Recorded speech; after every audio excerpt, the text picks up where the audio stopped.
ada lung cancer. Nah, jadi ini kurang lebih outline-nya yang kemudian akan dibahas gitu ya. Nah, kalau misalnya mau dilihat ya, jadi kalau ini dari publikasi yang kemudian dibikin sama saya, Dr. Oka sama Walter ya. Jadi kalau misalnya mau dilihat sebenarnya kalau dari epidemiologi, berarti kan yang warnanya yang semakin muda itu increase-nya kurang dari 10% gitu ya. Betul ya? Tapi kalau kemudian semestinya yang sebelah sana tuh decrease ya, warnanya warna biru. Berarti kalau yang di 100%. So kalau misalnya mau ngeliatin burden of lung cancer, berarti lung cancer di Indonesia meningkat gitu. Tapi kalau misalnya mau dibalik, meningkatnya masih mungkin karena deteksinya jalan gitu ya, atau screeningnya jalan, atau juga memang pasiennya sekarang karena akses pelayanan kesehatannya jadi lebih banyak, jadi orang publikasinya yang ini salah satu publikasi pertama yang kemudian membahas mengenai lung cancer di Indonesia, dan ini multidisiplin ya, jadi bukan cuma kemudian kita yang di penyakit dalam, tapi ada juga dokter penyakit dalam konsultan paru dari beberapa center yang lain gitu, dan peneliti dari luar negeri dalam hal ini ya Dr. Oke dan para supervisornya gitu ya. Jadi bisa dilihat kalau misalnya di sini lung cancer memang masih paling banyak pada laki-laki, masih mungkin karena kebiasaan. Tapi sebenarnya kalau misalnya mau dilihat di Indonesia juga yang perempuan atau yang wanita ya dengan lung cancer. Nah, kesulitannya adalah kalau misalnya mau dilihat di dalam proses rujukan yang ada di kita itu, yang apalagi kita yang ada di RSM kan cuma terima yang di sini nih, gitu kan. Jadi RSM, Darmais, Persahabatan tuh adanya di sini. Tapi kalau misalnya pasien kemudian datang atau didiagnosis pertama kali disuspek gitu, misalnya dia udah suspected lung cancer, which means dia masih mungkin udah ada gejala gitu kan. Nah tapi kalau misalnya dia udah ada gejala, Kak Kristika ya apa? Jadi ya advance intervensi pulmonologi treatment yang lain gitu. Dan ini gak semua rumah sakit itu readily available untuk hal tersebut. Nah ini kayak aku bilang gitu ya, kalau di luar negeri yang female malah lebih tinggi gitu ya insidensnya, maksudnya bukan insidensnya dibandingkan pria, tapi yang perempuan itu banyak yang kemudian udah mulai terdeteksi dibandingkan di tempat yang lain gitu. Nah ini berbeda dari lung cancer, apa yang kemudian penting, tahu ini nggak EGFR, KRAS, apa? Mutasi gen. So this is a gene mutation yang akan sangat mendukung terapi targeted. Jadi kita nggak akan bisa kemudian tahu EGFR, KRAS atau ini bukan EGFR asymmetric mutation rate, bukan. Tapi ini EGFR dari mutasi gen dari gugus protein untuk kemudian menentukan apakah pada pasien adenokarsinoma itu ada mutasi tersebut untuk memberikan targeted therapy. Jadi ada targeted therapy yang khusus untuk EGFR mutation. Ada yang juga kemudian bisa dilihat KRAS gitu ya. Ada juga ALK. Kenapa ini penting? Satu, bisa dilihat kalau di luar negeri itu banyak yang kemudian KRAS mutations yang lebih tinggi, walaupun memang bisa dilihat in general populations gitu ya, kayaknya hampir sama, walaupun KRAS-nya memang lebih tinggi karena lebih banyak ditemukan di Western countries gitu. Cuma kalau di East Asia ini kan kita tuh paling banyak tuh EGFR mutation. Tapi pernah nggak aku dapat pasien KRAS TP53 positif? Pernah gitu. Jadi jawabannya sama kayak di buku kan bilang bahwa penyebab COPD itu karena rokok, atau bisa juga karena defisiensi alpha-1 antitrypsin, betul kan? Tapi apakah kita pernah cek alpha-1 antitrypsin pada pasien PPOK? Nggak pernah. Dan kita nggak bisa conclude kalau misalnya memang kita nggak punya pasien dengan defisiensi alpha-1 antitrypsin, dimana kalau di luar negeri masih mungkin itu herediter karena pasiennya punya turunan kayak gitu. Jadi pasien yang COPD yang usia muda pasti dulu di tempat aku kerja aku mesti ngecek tuh enzim alpha-1 antitrypsin defisiensi ada atau enggak gitu. Nah kalau misalnya dia ada dan dia ngerokok, maka double burden, jadi semakin jelek COPD-nya. Nah ini kurang lebih prevalensinya. So the key is to fight sebelum semua itu adalah satu, untuk yang low middle income countries atau LMIC, low middle income countries itu ada yang ngelakuin LDCT atau low dose CT scan to screen. Di kita tuh screening sekarang bisa dibilang nggak semua rumah sakit punya low dose CT, apalagi yang ada di daerah, walaupun sekarang mungkin ya udah banyak yang diinstall gitu. Tapi PNPK kita yang menyebutkan LDCT itu baru ada 2023 atau 2024 tuh. Waktu itu saya selalu dari Fatah yang datang baru menginkorporasi si LDCT, sebelumnya nggak ada sama sekali. So ya sulit banget kemudian untuk kita melakukan screening gitu ya. Nah, jadi bisa pakai foto ronsen, cuma gambaran konsolidasi antara TB sama kanker paru tuh bisa sama gitu, ya kan? Yang kemudian akan membedakan yang satu padat, yang satu mungkin nggak gitu padat, tapi gambarnya bisa aja bulat-bulat gitu, ya kan? Nah, ini yang penting banget yang kemudian mesti dilihatin sama teman-teman ya. Jadi pertama, kalau ketemu nodul yang kayak di bawah sana ya, kalau ada yang mau itu boleh ya. Jadi kalau misalnya ketemu nih nodul di sini nih, ya kan? Nih, ini ada nodul nih. Pertama, sebelum kemudian kita ngelakuin semua proses baik itu diagnostik maupun treatment, please ya, ini aku bilang dari sekarang, mumpung kalian masih minggu pertama, masih baru, cara kerjanya masih bisa dimulai lebih baik. Kalau order CT scan deh, so jangan solely order CT scan and then you didn't read it. Jadi kalau order CT scan, baca deskripsinya baik-baik. Kalau ada ukuran massa tumornya, bikin T-nya berapa, lihat M-nya ada atau enggak, dan misalnya kita bening baik itu hilus atau mediastinumnya berapa, ada atau enggak, ada kontralateral atau ipsilateral dari KGB-nya. Demikian juga masanya, apakah masanya memang cuma ada di satu sisi paru atau juga udah ada di tempat paru yang lain. Karena kalau paru yang lain metastasis nggak, misalnya massa parunya yang gede sebelah kiri, kanannya ada, di sebelahnya apa tuh berikutnya, masih mungkin sama nggak, adeno atau adeno juga, kirinya adeno, kanannya adeno juga nggak, kemungkinan sama, kemungkinan beda ada nggak, ada. So nggak bisa di generalisasi bahwa ini sama, itu salah banget. Nah, terus yang kedua KGB, jangan pernah mikir kalau misalnya KGB yang ada di pasien CA paru, terutama yang ada di Indonesia, itu adalah part dari CA-nya, kan masih mungkin enggak, masih mungkin TB. Oke, nah, so, jadi itu ya, sama metastasis. Jadi nanti mulai dari hari ini, kalau misalnya nanti maju intervensi meeting buat minggu depan, kalau kemudian udah punya CT scan, yang diharapkan satu, ini koreksi besar buat kita dari kemarin hasil GCM-nya. Kemarin hasil GCM itu untuk semua pasien yang kemudian ditampilkan untuk case report, nggak ada yang mencantumkan TNM-nya.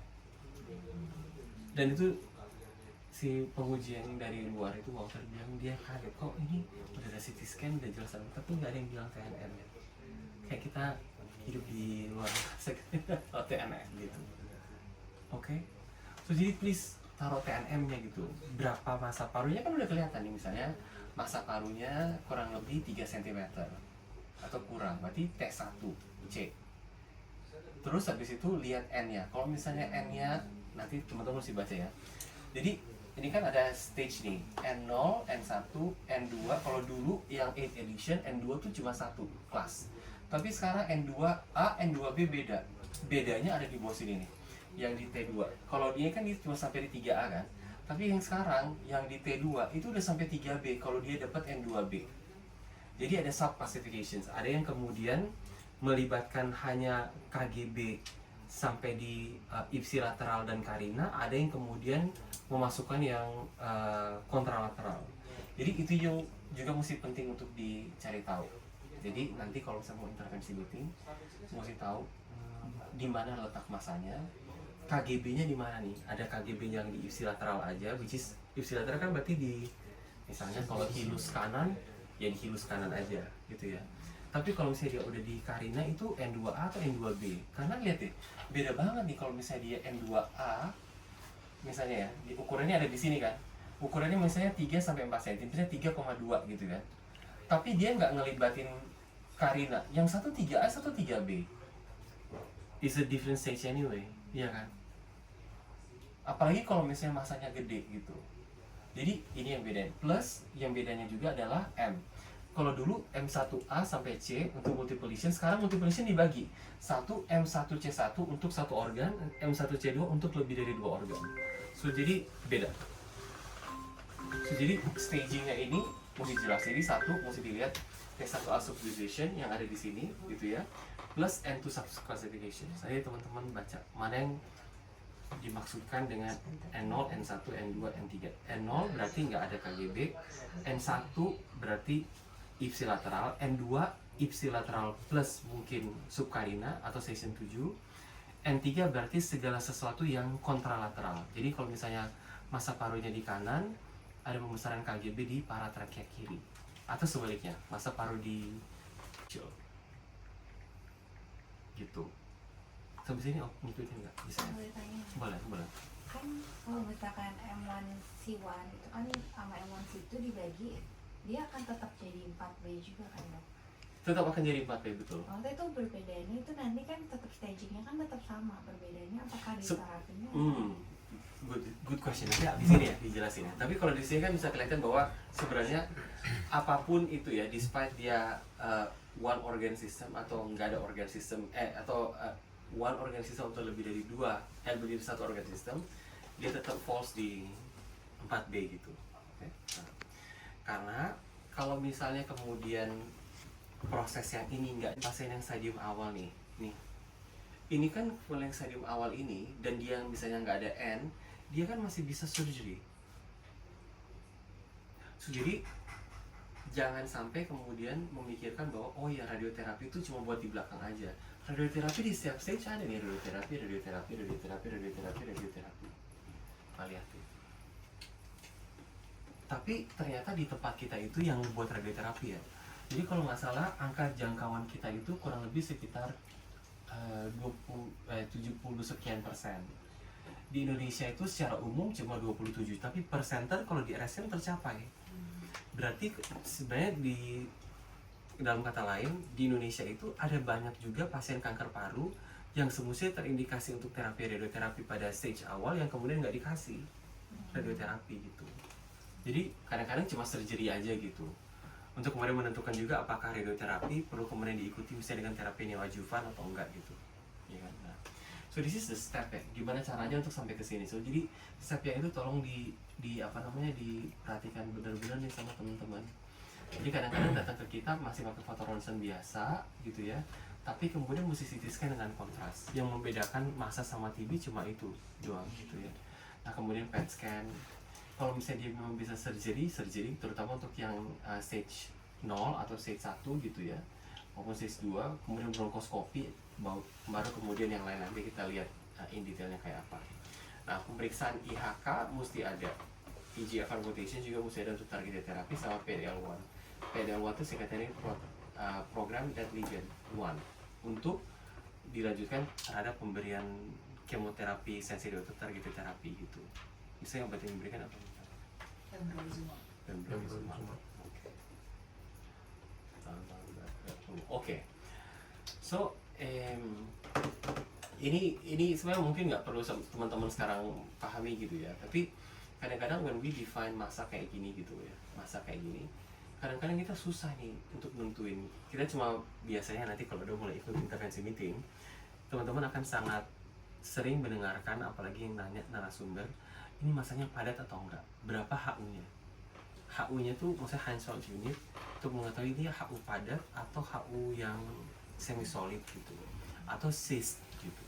Karena kalau padat pasti kemungkinan besar tumor, ya kan. Nah kadang-kadang mengukur ini pun beda-beda gitu. Jadi ya ini kalau misalnya if we incorporate AI pasti akan lebih tinggi. Tapi untuk sekarang ini teman-teman boleh pakai CT alone aja. Jadi itu pun udah 75% gitu ya.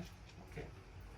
Nah ini jadi ini yang pertama nih. Jadi kalau misalnya teman-teman punya masa paru terutama yang dekat dengan pleura kan, at the first step mesti lihat dulu masa paru lokasinya di mana. Ada yang centrally located, ada yang periphery located. Kalau yang sentral berarti dia ada di 2/3 perimeter ke dalam gitu ya, yang kemudian memang bisa dijangkau dengan bronkoskopi. Tapi kalau masanya begitu besar, udah sampai atau ngelengket ke pleura, maka semestinya bisa dilakukan pendekatan transtorakal biopsi gitu kan. Transtorakal biopsi sangat indikasikan pada masa paru yang memang lengket dengan pleura, dekat dengan pleura, berbatasan dengan pleura gitu. Karena kalau misalnya dia enggak, maka kita akan ngelewatin paru yang sehat sehingga resiko untuk pneumotorax gitu. Nah jadi pertama sekarang kayaknya nggak tahu ya, zaman aku dulu PPDS 2008 17 tahun lalu nggak pakai itu sih. Jadi kita ngukurnya sama dokter Seva tuh ngukurnya pakai CT scan, udah gitu di kira-kira gitu, bukan dikira-kira tapi ukur pakai MISTAR gitu. Nggak semua pakai USG juga. apalagi pakai CT scan, jadi ngukur berapa dalamnya terus dihitung tuh dalamnya gimana gitu. Masih untung kalau misalnya berkorelasi sama gitu ya jaraknya gitu. Tapi kalau ini kan jelas ini needle-nya tuh gitu. Nah jadi ini USG guide, tapi ada CT scan juga kalau misalnya kemudian nggak apa ya, nggak jalan gitu, misalnya bukan nggak jalan, nggak jelas gitu. Jadi kelihatan banget ini needle yang dipakai sama aku.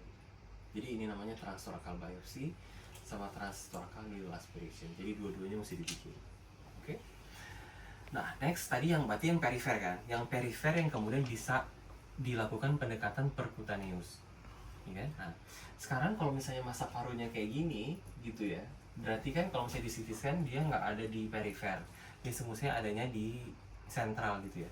Jadi kalau misalnya dia letaknya di sentral jauh banget dari perifer, maka ketika nanti intervensi meeting semestinya pertanyaannya pendekatannya per bronkoskopi bisa nggak gitu. Atau kalau misalnya kemudian misalnya kan namanya narasumber kadang-kadang nggak fully dengerin di situ. Kalau misalnya narasumbernya bilang transtorakal aja, nah aku tanya aja, dok ada jaringan paru sehat ya yang mesti dilewatin, agar kalau kemudian ada yang nanya bisa ngasih tahu juga nih ke narasumber atau siapapun bahwa ada jaringan paru sehat yang kemudian akan dilewatin untuk mencapai masanya, maka akan meningkatkan resiko untuk pasien pneumotoraks gitu. Nah kalau dia masa parunya kemudian memang centrally located kayak gini, maka kemudian pendekatan diagnosis yang paling baik sebenarnya yang paling dasar bisa pakai forceps biopsi gitu ya. Tapi kalau misalnya nggak bisa pakai forceps biopsi, maka ya pakai krioterapi tuh, gitu ya. Nah kalau pakai krioterapi akan lebih baik gitu, karena kalau pakai krioterapi itu akan lebih baik karena dia bisa dilihat ini masanya, dia akan dapat diambil sampel yang jauh lebih besar gitu. Jadi ini cryoprobe-nya masuk ke dalam flexible bronchoskopinya, kemudian di biopsi gitu ya. Nah dia pakai freezing sama thaw teknik. So we freeze the mukosa dari si kankernya itu, and then with thaw itu mesti ditarik gitu ya. Nah itu kan kelihatan ada kayak es, terus ditarik, nah itu jaringannya biasanya lebih besar, namanya endobronchial biopsy. Nah untuk pasien-pasien masa paru perifer, masih perifer itu berarti bisa dia melekat pleura atau dinding toraks, bisa juga enggak. Jadi ada part yang mungkin jaringan sehatnya. Makanya kita bisa melakukan pendekatannya pakai IBAS atau singkatannya, tahu singkatan IBAS gitu? Nggak tahu. Endobronchial ultrasound. Nah, endobronchial ultrasound ada dua, ada yang satu radial probe, ada yang satu lagi namanya linear probe. Kalau yang ini namanya endobronchial ultrasound yang radial probe. Jadi ini guided pakai cone-beam CT yang ada di Kencana untuk kemudian ngeliatin, bisa kelihatan nggak sih masanya ini ini sumsum di sini gitu ya. Nah ini pakai image guide supaya kemudian kita tahu tempat dan lokasinya di mana gitu ya. Apakah benar kita masuk ke dalam atau enggak, karena dia nggak ada di dalam lumen, biasanya dia itu ada di pinggir dari si dinding bronkus itu gitu. Nah kemudian ini juga sama, kalau yang ini pakai cone-beam CT, ini pakai fluoroskopi biasa. Nanti teman-teman pasti kan sering jadwalin. Jadi ini masa parunya, bisa kelihatan kan? Yang hitam ini masa paru nih, kelihatan nggak? Kelihatan ya? Nah ini kemudian aku pakai cryo, nah ini lihat ya. Jadi ini kalau misalnya mau dibalik ke sini, ini aku pakai sebagai, ini buat SP2 nih sebenarnya.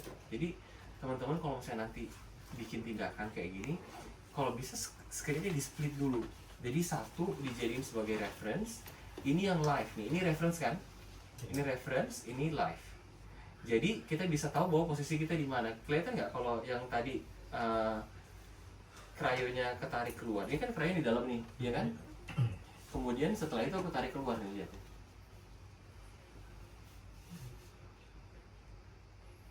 Lihat ya, jadi setelah freezing tarik keluar. Nah, sih. Tapi ini reference ya. Jadi aku bisa tahu bahwa benar di dalam masa. Gitu, oke? Nah, so performance kita, jadi nggak perlu keluar negeri lah menurut aku, karena kita 78% nih cohort 10 tahun terakhir. Yang penting bisa tahu gimana cara pakai IBAS, melihat ini buat SP2 sekali lagi, bukan buat SP1 juga. teman-teman SP2 yang akan pakai ini. Jadi mana yang namanya konsentrik, mana yang namanya eksentrik, mana yang namanya adjacent. Adjacent berarti kalau di bronkus di sebelah mana? Di bronkus sebelahnya tuh nempel. Bronkus sebelahnya. Kalau eksentrik masih mungkin nempel tapi kalau centrally located berarti kalau ini massa yang kita di tengah-tengahnya. Ini si procardian ini yang ini tengah. Gitu ya. Oke, so kurang lebih seperti itu. Nah ini tadi kan T kan, jadi T udah sentral perifer, betul nggak? Udah sentral perifer untuk P-nya. Sekarang N. Nah untuk menentukan N yang tadi kan dibilang masih belum tentu KGB-nya KGB karena cancer, masih bisa juga karena TB. Jadi mesti digunakan biopsi yang namanya transbronchial needle aspiration atau TBNA per endobronchial ultrasound. Bedanya apa? Tadi kalau yang satu radial untuk perifer, kalau ini untuk KGB dan juga massa. Ngerti ya? Jadi yang satu linear, yang satu radial, dan tukar-tukar ya. Linear buat misalnya kerjaan kita bening, radial buat yang perifer. Oke? Tapi bisa nggak dia sampel massa juga? Bisa, karena masih mungkin juga ada massa yang di belakang tracheal wall ini, bisa juga. Nah, bedanya sama skop biasa adalah di ujung si bronkoskopi biasa. Ini kan bronkoskopi kan? Bedanya sama yang biasa adalah kalau yang biasa nggak ada ultrasound probe. Ini kayak USG abdomen gitu loh. Tahu? Pernah USG abdomen nggak? Pernah? Lo pernah USG abdomen? Oh pelatihan, bukan dia. Nah ini sama persis kayak gitu nih. Ini convex probe nih di depannya. Untuk kemudian ditempel di dinding trachea gitu. Gitu ya. Nah ini ada needle yang dimasukin. Nah jadi sekarang kalau dulu teknik, bukan dulu ya, sekarang juga kita mesti menggunakan ini, tapi sekarang teknik yang paling baru kita pakai transbronchial cryonodal biopsy, di mana kita menggunakan nodal, menggunakan cryoprobe gitu. Nah ini tekniknya. Jadi teman-teman bisa lihat ya bahwa dari ESMO maupun dari banyak guidelines bilang bahwa memang mesti ibas TBNA untuk diagnosis pertama pada pasien kanker paru. Kalau misalnya kemudian ditemukan adanya T dan M. Nah, jadi di belakang bronchial wall itu kalau teman-teman pembesaran KGB subkarina, pembesaran KGB trakea paratrakea. Nanti gambaran ultrasoundnya kayak gini nih. Jadi gambarannya dia bulat-bulat, kemudian ini ada needle yang masuk nih, needle-nya. Ini scope yang tadi yang itu masuk ke daerah misalnya trakea atau subkarina gitu. Nah, ini namanya slow pull method. Kemudian itu ditarik styletnya pelan-pelan untuk mendapatkan jaringan yang kayak gini. Kenapa ini penting? Karena sekali lagi kita nggak bisa targeted terapi kalau kita nggak periksa in detail berdasarkan jaringan yang dapat. Nah semestinya jaringan yang bagus tuh kayak gini. Oke? So it's not crusted. Ya. Nah sekarang teknik yang paling baru adalah pakai IBAS CBCND atau transbronchial cryonodal biopsy. Kita nggak punya 19 gauge needle, tapi biasanya yang dilakukan adalah pakai IBAS TBNA dulu, kemudian kita masukin probe yang cryo 1,1. Nah, ini juga buat penjadwalan cryo nih. Jadi cryo di kita tuh ada dua deh di RSM ini, 1,1 sama 1,7. Aku nggak ngulang lagi ya, ini buat penjadwalan. 1,1 dipakai buat pasien-pasien IBAS radial yang biasanya DPJP akan minta pakai fluoroskopi untuk diagnosis massa perifer. Pakainya 1,7 buat segala sesuatu yang letaknya sentral. Misalnya tadi ya massa paru yang sentral. Atau kalau pleoroskopi pakainya 1,7, jangan 1,1. Atau kalau yang lebih gede yang 2,4 pakai yang 2,4. Gitu. Oke? Jadi kalau saya massa paru perifer nih, radial berarti pakai yang 1,1. Jadi nanti saya di tempat ya Kartika misalnya nanya, "Dok, pakai 1,1 1,7 gitu." Nah ini kayak ya. Nah ini udah ya next. Nah kalau misalnya nggak dapet nih, kadang-kadang kan kita biopsi nggak dapet gitu ya. Nah kalau kepanjangan boleh di cut loh videonya. Nanti abis itu sambung lagi. Nah kalau misalnya kita nggak dapet biopsi nih ya, gitu ya. Apalagi yang SP2. Maka boleh nggak pakai ctDNA? Boleh. Walaupun sebenarnya ctDNA ini untuk mendeteksi pasien-pasien yang kemudian udah dapat terapi kemo, baru kemudian kita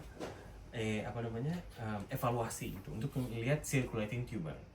Jadi kalau misalnya di awal EGFR mutation detected itu di saat awal diagnosis segini gitu. Tapi setidaknya terjadi setelah kemudian pemberian EGFR sama osimertinib, dia akan decline turun tuh. Dan biasanya setelah surgery akan ke bawah. Jadi digunakan sebenarnya untuk evaluasi nih di sini utamanya, karena satu, dia punya pitfalls. Kalau misalnya dia ada brain metastasis kurang dari 50% dan deteksi metastasis cuma 30% untuk yang early stage. Jadi memang digunakan kebanyakan untuk evaluations. So bukan buat apa, tapi boleh menggunakan liquid biopsy yang lain. Nah, ini contoh nih pasien yang kemudian aku lakukan liquid biopsy. Pakai apa? Pakai darah. Jadi kalau misalnya ditanya, boleh nggak ngelihat adanya kanker paru pada pasien yang misalnya udah ada foto ronsen, terus dites pakai darah untuk mengetahui beneran nggak yang ada di paru itu adalah kanker atau enggak. Jawabannya boleh. Namanya blood biopsy. Sampel yang dikirim adalah darah. Cuma ini last resort. Biar bagaimanapun baku emas gold standardnya tetap biopsi. Nah, jadi kalau misalnya kayak gini contoh nih, misalnya pasiennya ini pasien yang tadi aku bilang, siapa yang bilang nggak ada TP53? Ini aku dapet nih TP53. Dimana kalau pasiennya TP53 gennya, maka dia high risk mutations. Kalau dia plus KRAS mutations, wah. Dan sayangnya pasiennya ini TP53 plus KRAS. Pasiennya usia muda. Balik lagi ke IBAS. Jadi kalau kemudian kita bingung pembesaran KGB ini kenapa dia KGB-nya gede ya? IGRA negatif nih. Oh berarti mungkin part dari tumornya gitu. Tapi but who knows gitu. Jadi kalau misalnya kalian masuk ke dalam kondisi namanya image trap atau ada KGB gede, nggak tahu masanya apa, you go in and check. Jadi saranin bronkoskopi pasiennya. Karena lihat ya, negatif predictive value untuk IBAS CBN itu 92%. Negatif predictive value artinya apa ya? Kalau negatif predictive value? Kalau dia negatif, beneran negatif. Yes, betul. Jadi kalau dia negatif benar negatif. Kenapa dia tinggi? Karena dia biopsi deh. Iya kan? Kira-kira kalau kayak gini, tapi bukan IBAS, tapi pembacaan human yang baca, menurut kamu bakal setinggi ini nggak? Nah, itu aja banyak yang nggak tahu penelitian kemarin. Nanti teman-teman pasti akan sering banget tuh buat IBAS, dihubungin sama kakak-kakaknya, om-om dan tante-tante yang SP2 untuk kemudian betul om tante-tante tuh. Untuk kemudian menghubungi PA gitu untuk mengurangi tuh reduce aspiration. Jadi kalau misalnya nanti dokter Sahar atau dokter Mudasir atau dokter Rio yang biopsi, kalau misalnya udah cukup 4 kali ya cukup. Kalau udah dapat ya udah, jangan biopsi mulu gitu ya. Oke. Nah, so best practice pertama, terutama buat teman-teman yang SP2 ya. Jadi kalau kemudian dari PET-nya positif, perlu dikonfirmasi notesnya gitu ya. Itu yang pertama. Yang kedua, untuk semua pasien kanker paru, maka MRI brain yang stage 3 itu harus dilakukan. Nggak boleh di skip. Jadi pokoknya begitu tahu pemeriksaan hanya ternyata positif adenosea, langkah pertama yang mesti dilakukan to screen adalah metastasis di brain. Karena itu tempat dan lokasi metastasis yang paling sering gitu. Terus lakukan PET, CT, dan IBAS sebagai backbone. Nggak bisa nggak, ini harus. Dan ya itu tools itu untuk improve precision, tapi multidisciplinary integration, makanya kita bikin intervensi meeting untuk itu. Walaupun kita sebenarnya yang di PGP udah tahu mau ngelakuin apa gitu, tapi biar belajar bareng-bareng gitu sama yang lainnya kan. Nah, jadi first kita nggak bisa lihat ya, satu ya, ini dua-dua tindakannya IBAS, ya kan? Tapi yang satu aku biopsi dapetnya jaringan, ini yang kedua aku biopsi dapetnya cairan tuh. Pasien yang ini adenocystic carcinoma, yang ini adenokarsinoma. So ditampakannya di dalamnya dua-dua dalam bentuk mass. So gimana caranya coba? Yang satu keluarnya cairan tuh, dan ini cyst, terus cystnya jadi semakin lama semakin kecil. Tuh ini needle-nya, iya kan? So jadi jangan ever guess, jangan pernah asumtif gitu bilang oh ya ini part dari tumornya, oh ini bukan TB, oh ini adeno gitu. Ya, ini jelas banget ada paling penting yang mesti di melakuin sama kita.